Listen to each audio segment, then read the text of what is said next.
Hello, this is Senator Katie Fry Hester, and you are listening to the Conduit Street Podcast, the official podcast of the Maryland Association of Counties and your best source for Maryland politics and policy.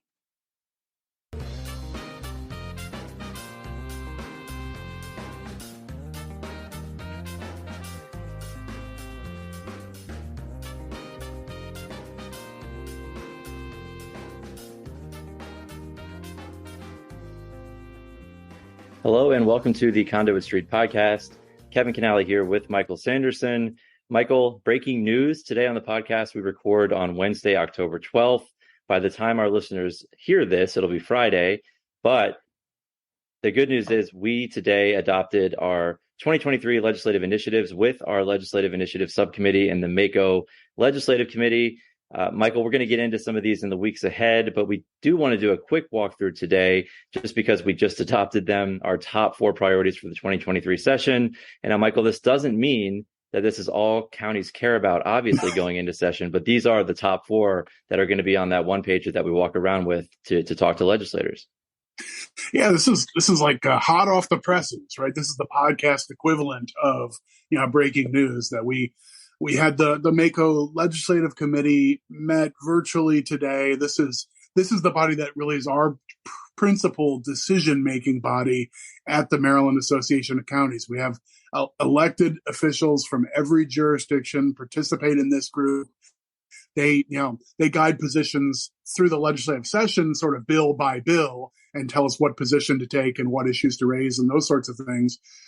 We meet a few times out of the legislative session for updates and things like this, where adopting the framework of our top issues for the next legislative session, we cap off work that's been done through the spring, summer, and fall, getting to this point to sort of put the ball on the tee for the next legislative session. So we got that tied down today. It was good to see many of our friends, the folks who have put in an awful lot of time into the process this year, and for most of them over the last 4 or 8 years.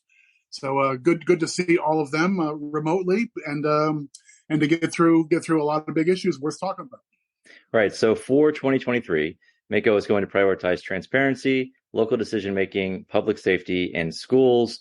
And Michael, we get this question a lot. I think you got into it a little bit, but what is the process for selecting these 4 initiatives? You've been doing this a long time. I don't think the process has changed very much over the years, but this is member driven. These are driven by county elected officials and county professionals.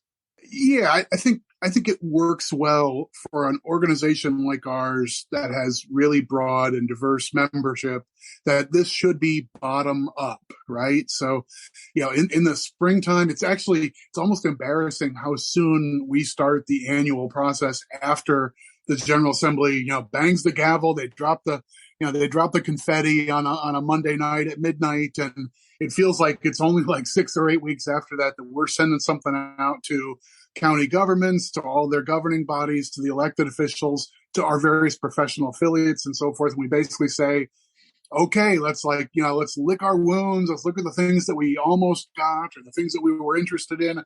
What should be our top issues for the next legislative session? And then, we'll get dozens of submissions every year. We always start this process with, dozens and dozens of different ideas, from teeny tiny stuff to gigantic issues. And we have a committee of mostly elected officials who kind of work through this process of, what things on this list could we solve with a handshake rather than a bill? What things are maybe too local in nature for the statewide organization to make our top priorities? And you sift. I think this year we started with, I think it was 35 things on our first list. Does that sound right to you? Yeah, close to 40. So I think 35, 36. We got a lot of them, and we had to work through them, right, to be able to present them to the legislative subcommittee. So yes, we had a lot of work, and I can attest to the fact that there's not much downtime between, sine die and then getting into looking ahead to the next session. So you're right on the money there, Michael, for better or worse. Yeah. So, and then we have a subcommittee that sort of owns it from there. They guide the staff on where do they want to have us do more research? Where should we start looking into how viable is this idea? Hey, this sounds like a good solution. Can we get this done? Like, if it costs money, is that something that we think we might be able to get fiscal leadership behind? If it's a matter of local authority, we should talk to the legislators or leaders who are on committees who would be hearing this subject matter, and so sort of, get a sense, hey, would this be a dead letter kind of idea, or is this a live one? That's us doing our proper homework in the summer and fall so we can get to a meeting like today's with a narrowed down list of, let's focus on a short list. I mean, we have this provision in our bylaws that precedes me even. Our bylaws say no more than 4 initiatives. So it's not a brochure with 75 things or 18 different topics, no more than 4. It's one sheet of paper, basically. One sheet of paper, walk around with that as this is the list of our top issues. And again, it doesn't mean that's all we're going to get involved in. That's going to be a recurring comment too. Yeah, and I think that serves us well to have the top 4. And like you said, of course, many, many other issues touch county government. We see a lot of bills that we need to weigh in on. But Michael, let's jump into these quickly. The first initiative here, I mentioned transparency, and what we're talking about is centralized resources for body-worn cameras. And this is not a new issue for our listeners of the podcast. We've talked about this a lot, and there are multiple issues here, Michael. So I'll set the stage, and then I'll hand it off to you. But we know that state law will soon require body-worn cameras for all law enforcement officers. But we also know that advancing this goal remains elusive.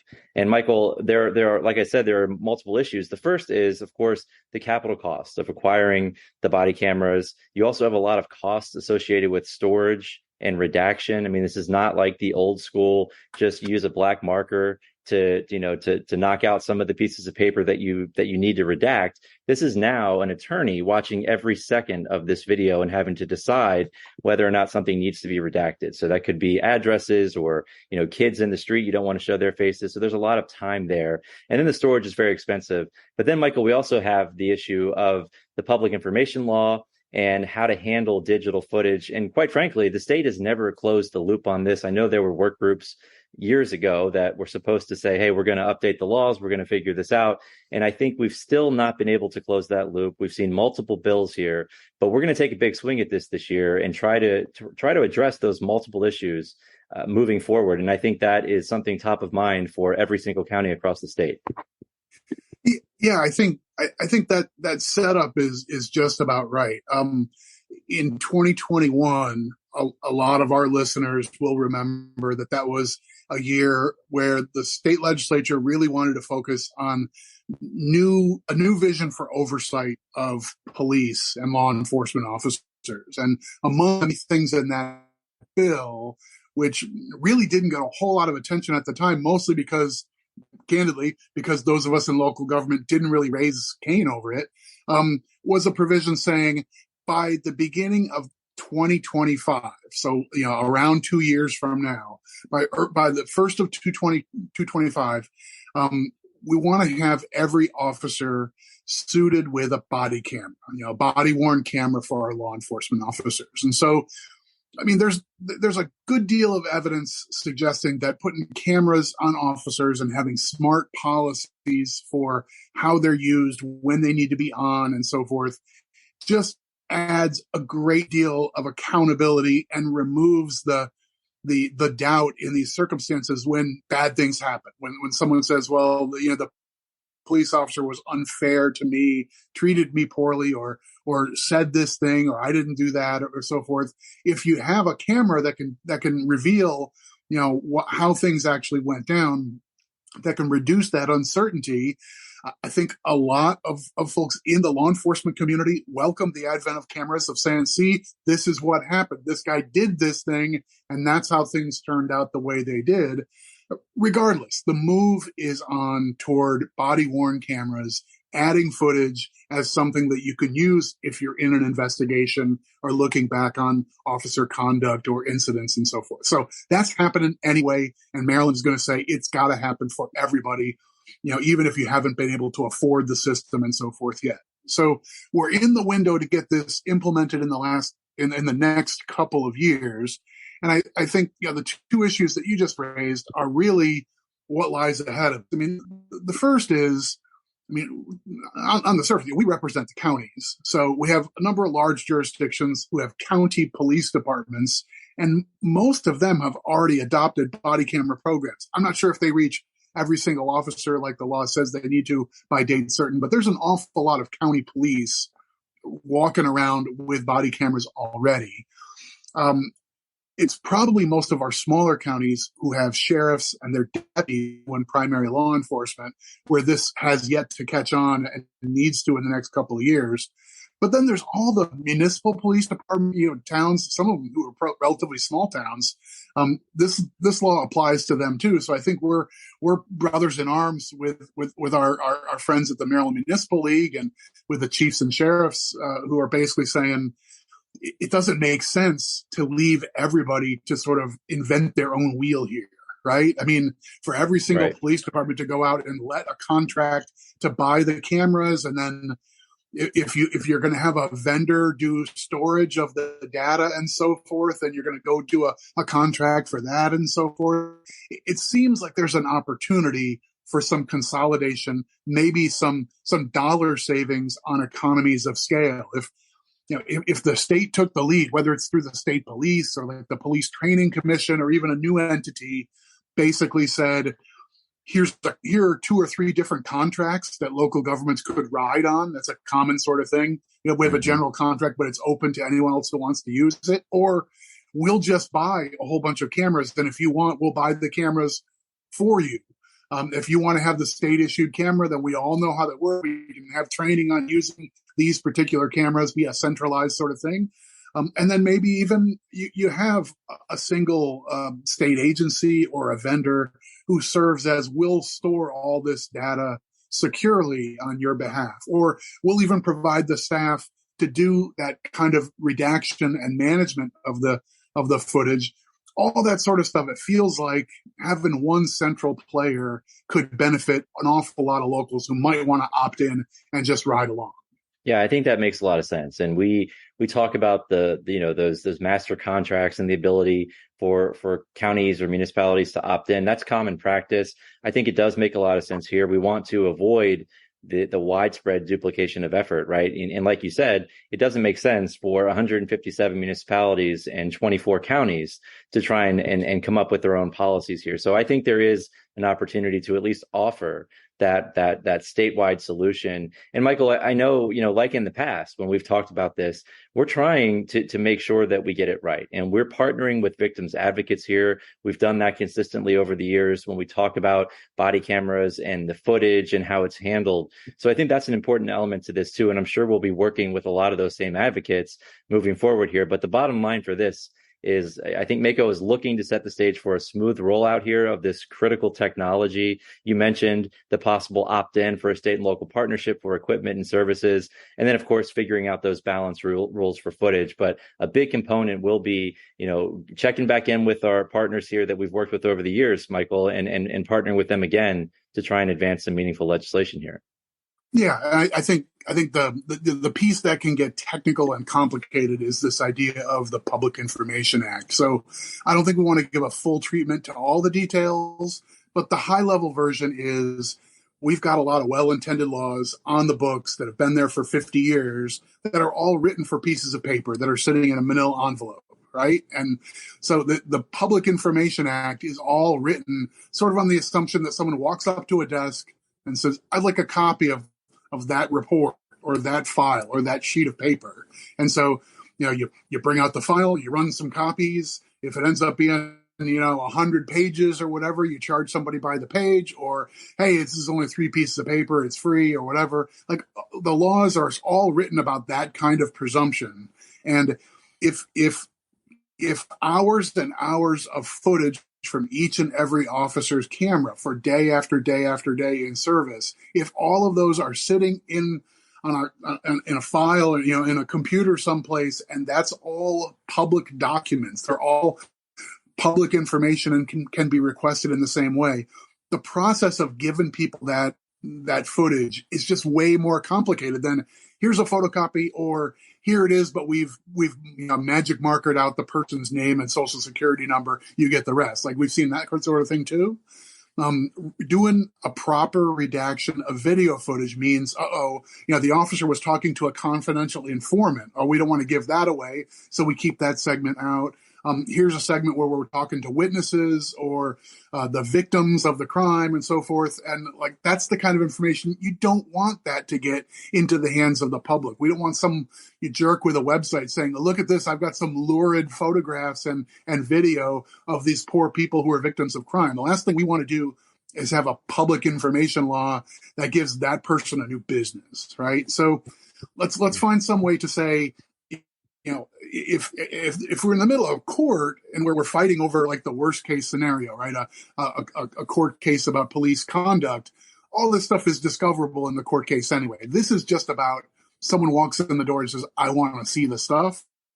Then, okay, if you're an interested party, yes. But if you're not an interested party, we ought to have the right to basically either redact the footage appropriately or say, this isn't for public consumption. It's not that sort of thing.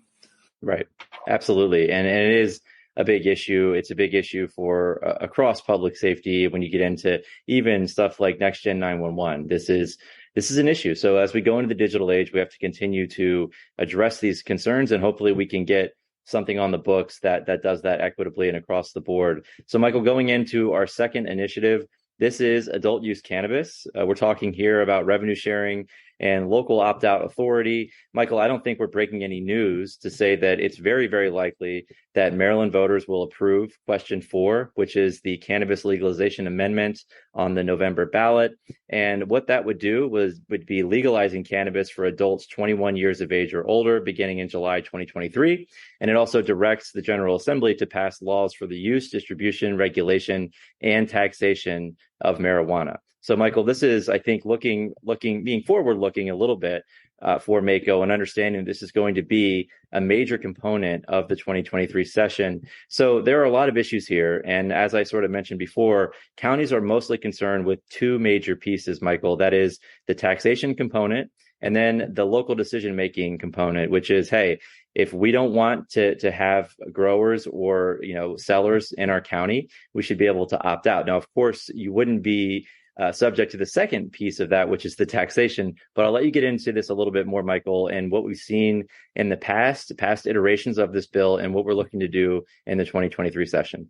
First of all, this isn't MACo taking a position on the ballot question that's before voters this fall. So in November, Maryland voters are going to get their say on whether we'd like to have state laws rewritten to conform with that general principle that 21-year-olds in Maryland ought to be able to use cannabis without state law being an interfering factor, right? So that's the question for the people. We're not taking a position on that. We're in the weeds on the implementation, and we're working with the assumption that that's going to pass. Shout out to friend of the podcast, Dr. Cromer, and the Goucher poll suggesting that voters are awfully likely to pass this. This notion has passed in lots of different states. When it gets on the ballot, voters in just about every jurisdiction end up passing it. So we anticipate that's what's going to happen in November. That means come January, the legislature has some real work to do to make this the new sort of oversight regime and deal with some social justice issues and business licensing issues and all these sorts of things. So that's where we have a role, is where do the counties fit in to the new state laws on this? And I mean, you already hit the 2 main points. One is a bunch of states have done this. Like, we don't have to forge new ground. And other states have done this. I lost count. We would be something like the 19th, or there are 18 or 19 states who have already adopted adult use cannabis by law in similar fashion. We've seen other states say, hey, if a county or a town don't want to have dispensaries or cellars or whatever the term of art's going to be, then they don't need to house those activities. So if you don't want to have growers, you're worried about whatever, a public safety concern around the farms or the businesses, then you don't have to allow that either.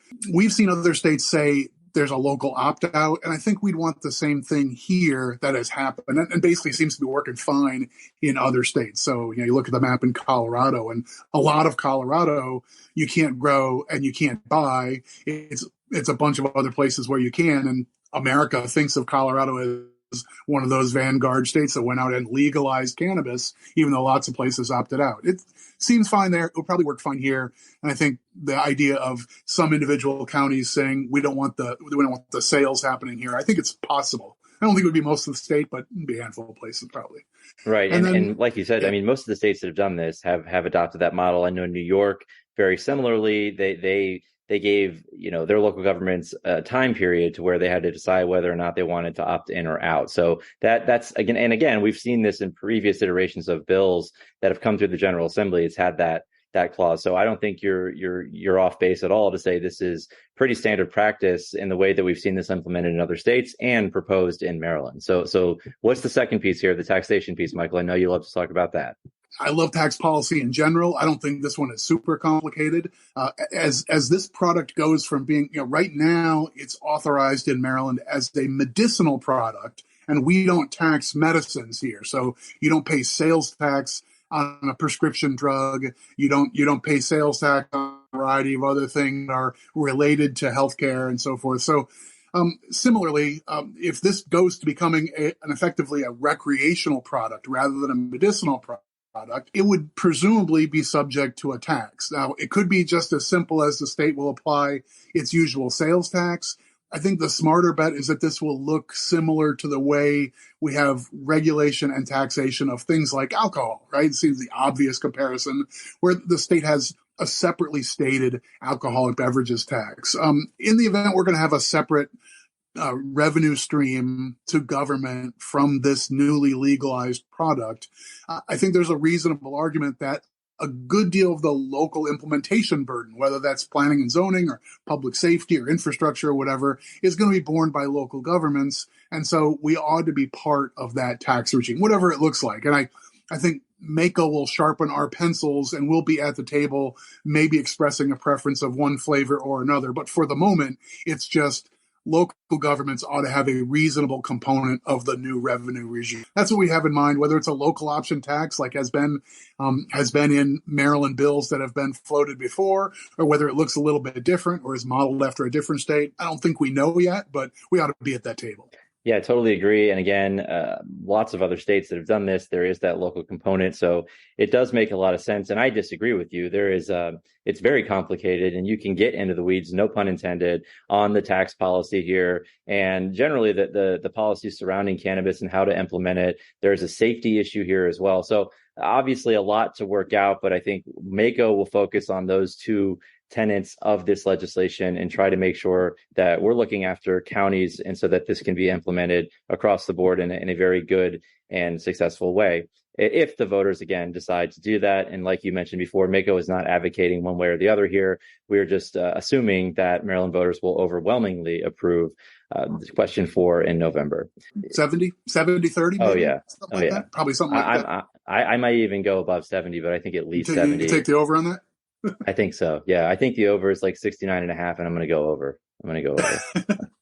Okay, so the number, we'll come back and check on that, but I'm going to take the over on the 69.5.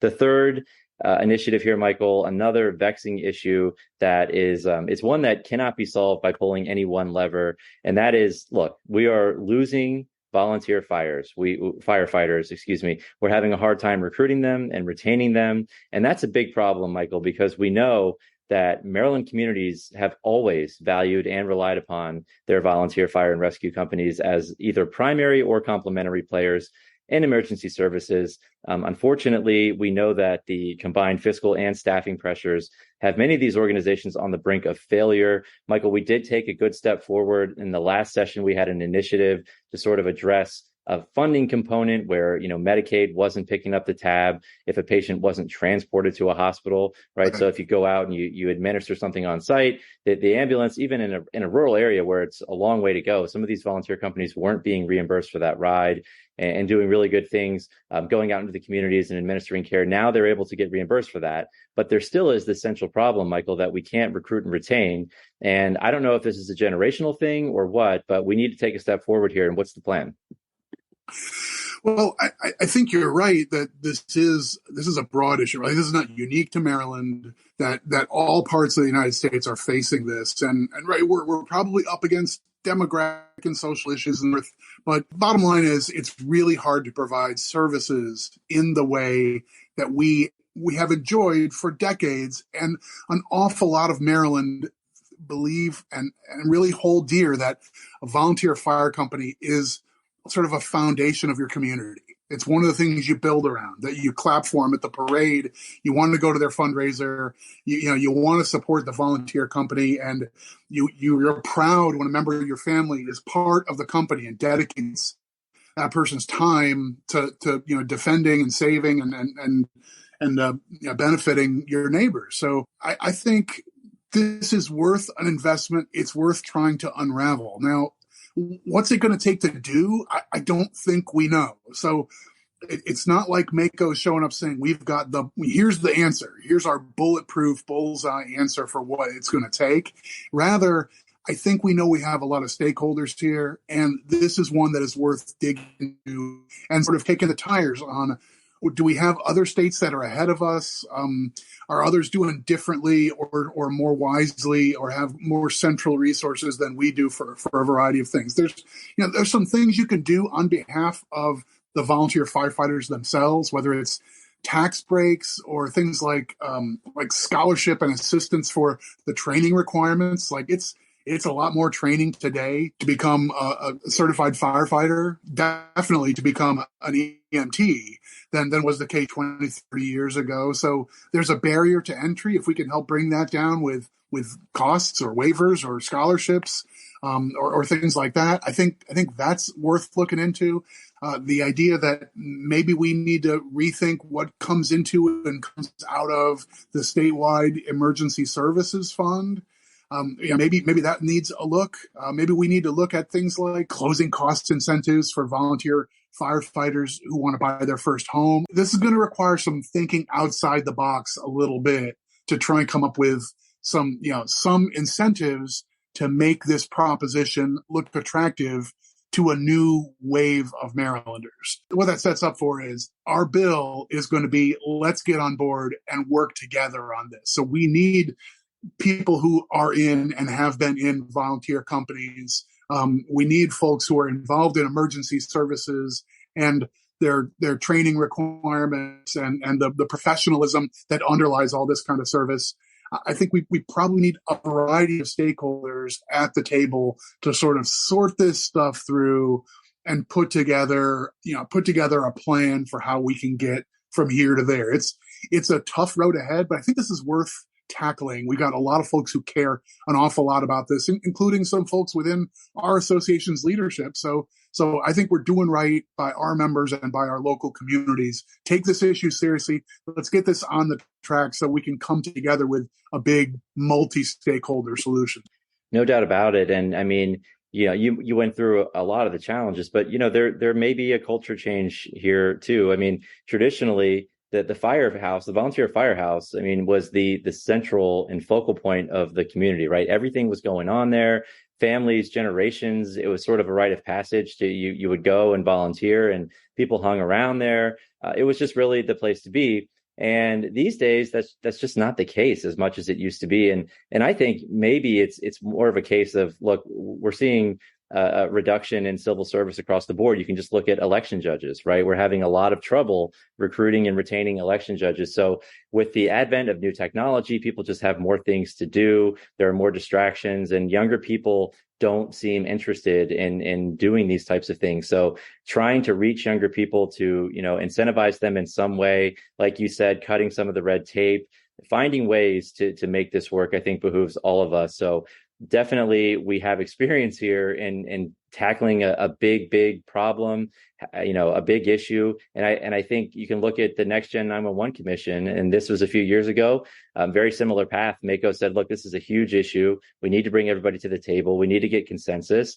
And I think that's the plan here, right? Very, very similar lines. We're going to ask for, I think, a broad commission with all kinds of representation, and they'll be tasked with coming up with recommendations that then we can turn around and take to the General Assembly with the blueprint for what to do here. So I think that makes a lot of sense. It's always good to have everybody at the table, and then to be able to show up with a couple of reports in hand saying, hey, don't worry, legislator A, legislator B, everybody has agreed. You don't have to go to all these various organizations and ask them what they think. Everybody already sat down and did the work. And legislators like that, Michael, when you bring them something that's sort of a final product and everybody signed off on. So that seems like a really good path here to solve what is, again, a very, very vexing issue across the country. Yeah, I think that's the long and short of it. But the idea of digging in on this, I think, is timely, and it's going to serve us well. We've got a lot of eager partners who really want to roll up the sleeves and get into it, and we should be among them. Okay, Michael, so we've gotten through 3. Let's talk about the 4th here, and that is all about education spending. We love talking about the blueprint for Maryland, Michael, and what we're looking for here, I think, is some more transparency. And look, we've gone through the blueprint. We were there for every meeting, and we know that the phase-in of the Maryland blueprint has an advanced interest in more transparent reporting of sources, uses, and outcomes from education investments. This is all also compounded here, the sort of the issue with transparency and making sure we have more information. Federal relief and rescue funding really compounded the concern. And so let's say, look, we have all this federal money at a school board, and we are going to say, hey, we need more from the state or from the county. It would be nice to know, hey, well, where are you with your federal money? Have you gotten all that out the door yet? How much more is coming in? And sometimes that's hard to figure out. So we know the blueprint's going to address some of that. And we know that the additional reporting and a series of inputs to the Blueprints Oversight Committee, they're going to have that data. And so with that, we want to make sure, I think, that data can flow down to partners like counties who are funding partners. And Michael, also, I also have always said that local elected officials really do have an obligation to explain to their constituents, where these tax dollars are going, how they're being spent.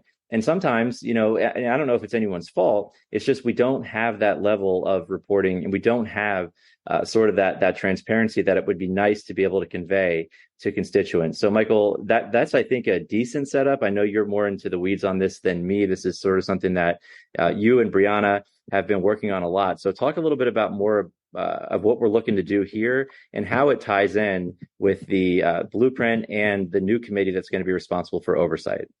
Yeah. Well, so it goes without saying, especially if you're a longtime listener of this podcast, that Maryland was already in the midst of a transformational investment into public education. What was the Kirwan Commission that turned into the recommendations of that body, then turned into legislation, and now I guess the blueprint for Maryland is the term of art everybody wants to use instead of the Kirwan bill. But whatever you want to call it, the idea of over the course of the next decade, sort of make massive new investments and hold the schools to a higher standard and accelerate the professionalism of the teaching profession, and ask for the kids and ask more of the systems that are there to help the kids. This is a really big deal. It's going to be the fiscal issue that drives policy in Annapolis for the next decade. And one of the tenets of this whole approach has been the last time Maryland made big revisions to school funding, it didn't have enough follow through with accountability and oversight. So we're going to remedy that and create a whole new sort of regime for making sure blueprint dollars are going to blueprint functions, and that we're seeing the things delivered on the ground, school by school, to the kids where they need them, and that we should be marking outcomes. And are the teachers getting the extra training that we want them to get? Are the students getting the wraparound services that we want to see pop up in these schools that have high density of poverty? Like, there's a whole checklist of things. We want the new money to go for these new services, and let's make sure it's coming back in the results that we're looking for. So with that as the cue where we are today, things have gotten complicated. The last couple of years, we've had school counts have been probably artificially depressed because of a pandemic, and some kids have disappeared from the public school rolls. That's been a tricky thing to manage, and we've sort of patched over school funding formulas for a couple of years where, in effect, we're kind of funding kids who aren't there on the assumption they're coming back. And at the same time, because of the federal government responding to the pandemic and sending some money to local governments, but some money directly to school systems to provide, safety and equipment and more training and other offerings, in and around the school system. This issue of following the money is, I think, harder than ever. So that's what I think MACo is responding to, in particular, the time when the school system comes before the county government, and they're not accountable within the county government in the way that like our parks department is, right? They're all employees of the county. If the park director or the local board of visitors for the local park system make a proposal, we want to spend extra money on this or that and so forth, there's accountability right through the county government. That schools are different. The state has a law on how much the counties need to fund. There's political discretion on going above and beyond that and that sort of thing. But the school budget doesn't show up in the same way that other entities do. This feels like there's an opportunity because of all these things happen, because of the big investments in the blueprint, because of all these federal funds that have made things harder to follow. There's an opportunity for us to get on board this movement. And I think just give counties more light shown upon what's before them as they make investments. Like typical county puts more money into education than everything else in its budget put together. And so having a sense of where that's going and what's going to happen with it and what should we expect next year and 8 years from now ought to be part of that conversation. So I don't think our idea here is like, let's create a whole new layer on top of what Annapolis is already doing. Rather, let's try and adapt some of the things that are happening to be helpful for the counties as well as for that state implementation board and for the General Assembly who's asked for their own reports and things like that. Let's just piggyback on those efforts and make sure everybody understands that the county as the fiscal authority is part of that picture as well. Yeah, that makes a lot of sense. And again, to reiterate, I mean, a huge component of the blueprint of the Kerwin plan was accountability. And so this is not something that MACo is coming up with. And I can see how people, there could be some ruffled feathers. I can assure you, MACo is not trying to rewrite the book. MACo is not doing anything untoward. This is, again, a big component of the blueprint. And I think, like you said, if we're going to have this data and there's going to be these new processes that the state is creating, let's find a way to make sure that that information flows down to funding partners so that everybody is on the same page here. I think that makes a lot of sense. And it does make sense to me, the timing here to be at the table and say, hey, we'd love to have this data. We want to make sure that the money's being spent effectively. We want to make sure that we're accountable to our constituents, and we want to make sure that we're on track and we're doing the right thing. So all that makes sense to me, Michael. I think it'll be a good effort, a worthwhile effort moving forward. So, Michael, those are the top four. The breaking news again. We just adopted these today. Our legislative committee signed off on them. Michael, there is a bit of a pro forma mention here. These won't be officially adopted, right, until our winter conference in January, right? So these are technically right now the four recommended initiatives, but we'll get final sign off at the winter conference, correct? Right. And that's a function of, for most jurisdictions, this is an election year. And so we don't want to be completely beholden to the legislative committee of 2022 for 2023. For the most part, members carry over year to year. In every 4 years when we have the election year for most jurisdictions, we go through a special process to reaffirm in January. And I don't think there's anything on this list that's going to prove controversial with the newly elected officials from various jurisdictions. We can have a conversation about it, presumably adopt this slate and continue working on into the 23 session. But yeah, we'll finalize that stuff in January. And again, Michael, these are the top four, but our initiative subcommittee also talked about some other major issues that will be top of mind in the 2023 session. What comes to mind off the bat is affordable housing and infrastructure. And quick plug, MACo is going to next week host an affordable housing symposium. This is a day-long event. All kinds of stakeholders from all different areas and all different viewpoints will be there speaking. I'm really looking forward to this. We'll drop details for that in the show notes, but really You shouldn't miss that if you care about these issues. And most people that listen to this podcast, I think, do. So don't miss that. But Michael, of course, infrastructure is going to be a big deal. And a lot of stuff that was submitted to MACo, we're certainly going to be at the table on. So this is not, the end all be all 4 things for MACo. We're going to be busy in the next session. And there were a number of issues that our legislative initiative subcommittee had to work through to get to these top 4. Right. So no doubt about that. An issue like our local jails are continually overwhelmed by inmates who really need mental health care as opposed to simple incarceration.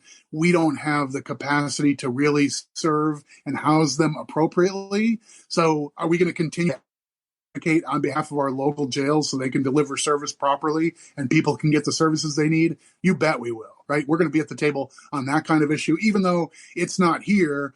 We'll show up at the budget hearings. We'll be there for legislation that talks about those issues. You mentioned affordable housing. No doubt in my mind, we'll be present on a number of things there. Infrastructure. Oh my gosh, how many things might we end up taking up there? We had a variety of requests that were related to public health issues, continuing work on the opioid crisis, a variety of other, these sort of multiple pandemics and so forth, all these sort of public health issues. Our public health infrastructure continues to deserve our support and attention. We still have public officials who deserve protection from being attacked for doing their job. I think we've got a long list of things that the counties still care about. So we launched 4 things up the flagpole, and we'll walk around with a sheet of paper that have this list of 4, but we'll still take our position on 180 bills next year and have our hands full. I'm not worried about Team MACo being, twiddling thumbs in February for nothing to do. Yeah, that I can guarantee you will not happen. So busy session ahead. Michael, any closing thoughts from you before we wrap up? I think it's just, again, this is the work product of a lot of leaders in county government, quite a number of whom are about to turn over. They're term limited, or they ran for other office, or they're not coming back for one reason or another. So a lot of folks have put a good deal of time and effort into this product. The idea of steering the organization really serves us well to have this happen from the bottom up. So members from lots of different jurisdictions are on the legislative committee, serve on the initiative subcommittee, sort of dig through all this stuff and point us in what I would hope, if you've been listening to all this stuff, I hope you come away feeling like, yeah, they got, they picked a good list of things to be tackling and to be focusing on. And we ought to go to Annapolis with a reasonable package of things to ask for and look for partners to work with and come out and, we move the ball in the right direction on a lot of this stuff. I'm looking forward to it. Same here, and we will go ahead and leave it there for today. As always, if you enjoy the podcast, please go ahead and subscribe. That way, all of these episodes will be sent directly to the device of your choice. Of course, you can also follow along on social media, Facebook, Twitter, and then, of course, you should read the Conduit Street blog. Tons of content there, updated daily. But for Michael Sanderson, this is Kevin Canale signing off, and we will talk to you soon.